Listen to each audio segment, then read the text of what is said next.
So, I guess to start, what made you decide to want to become a knight? You know what? It actually came to me in a dream. You know, as a 4-year-old boy living on a horse farm, I didn't know if I wanted to be a knight or a cowboy. I ended up choosing the knight route and ended up in the Calgary Stampede competing anyway. Won a big silver belt buckle. So for me, it was always a childhood dream. Cool. And what's your favorite thing about being a knight? Honestly, it's about living that dream, but most importantly, it's about being able to live with the passion of horses. You know, it's the only job that was so unique that one could live his childhood dream at the same time spends his entire life with the animals he loves the best. And that's these magnificent beasts right here, the horses.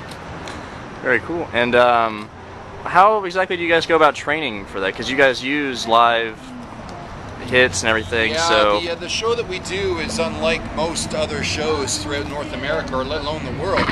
The jousting that we do is actually real, 100% full contact jousting, which takes a considerable amount more training for the guys and the horses themselves.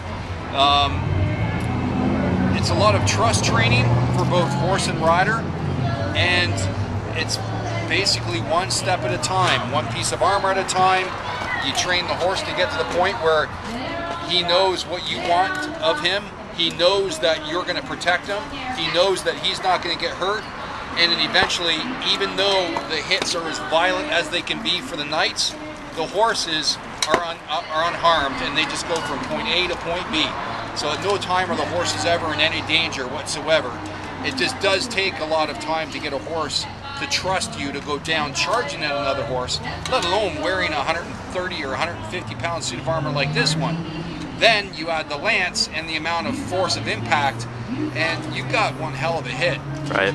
And it takes these horses that confidence and that trust in the rider riding them that they're not going to be harmed. So that's basically how you train them, one step at a time. Nice. And what exactly do you guys do with the horses when they've kind of reached the end of their career with you guys? They will always be with us. Right now I have the only horse that I actually have retired with our group is my Percheron stallion. He served 12 years as a full contact jousting horse. I won probably 6 international championships off his back. He's deserved the right to retire on our farm and just be a horse. Very cool. And if a lady would like to give you a rose, what's your favorite color rose? That was one of the questions. Well, usually it's the knights that give the ladies the roses, but I won't turn down any color of rose. Okay.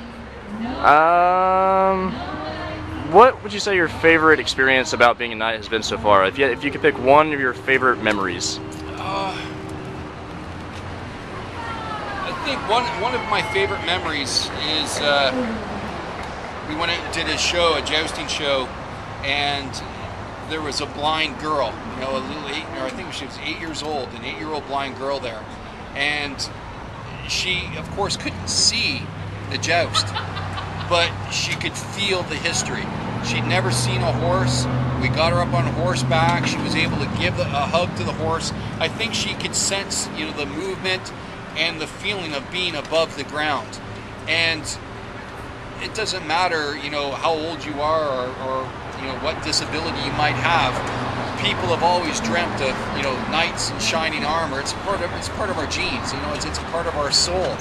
And that same little girl ended up writing me a letter in Braille on her experience and how it was a dream come true to be up on a horse, let alone meet a knight in shining armor. Right, that's And pretty. It was pretty special. It's pretty awesome. Yeah, it kind of brought a tear to my eye. Yeah. Yeah. Very cool. Okay. Well, I think that's probably pretty good. I don't want to leave you too much.